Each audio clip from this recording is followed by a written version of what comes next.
ดินแดนแขวงแห่งความฝันสวยงามตระการดังหนึ่งเทวันสันสมคำเล่า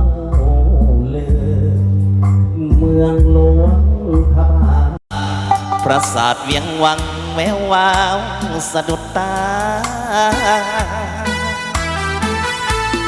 ยอดภูสีสูงเด่นงามล้ำวัดวาอารามเป็นมิ่งขวัญเมืองสง่า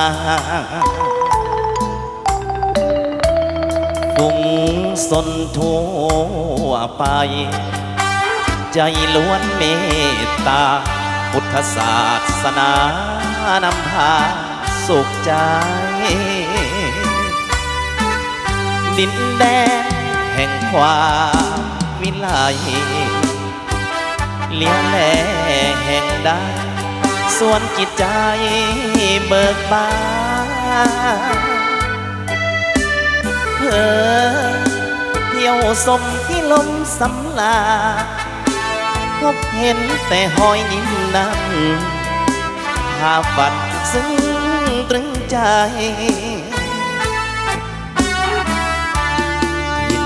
แดนใดใสจะเปรียบมือ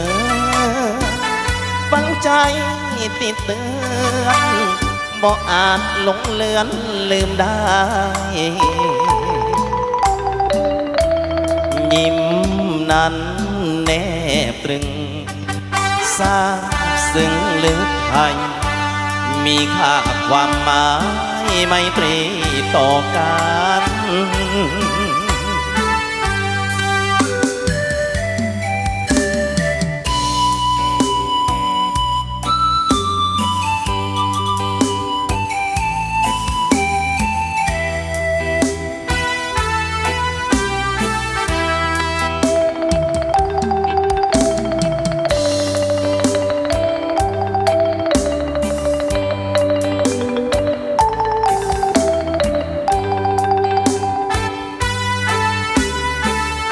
ดินแดนแห่งความวิไล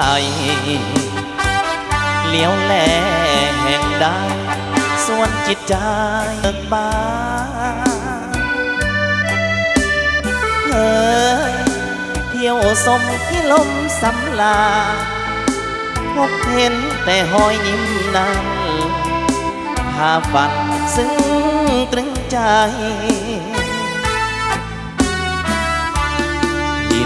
แดนใดใสจะเปรียบมือฟังใจติดเตือนบ่อาจหลงเลือนลืมได้ยิ้มนั้นแนบตรึงซาบซึ้งหรือไทยมีค่าความหมายไมตรีต่อกัน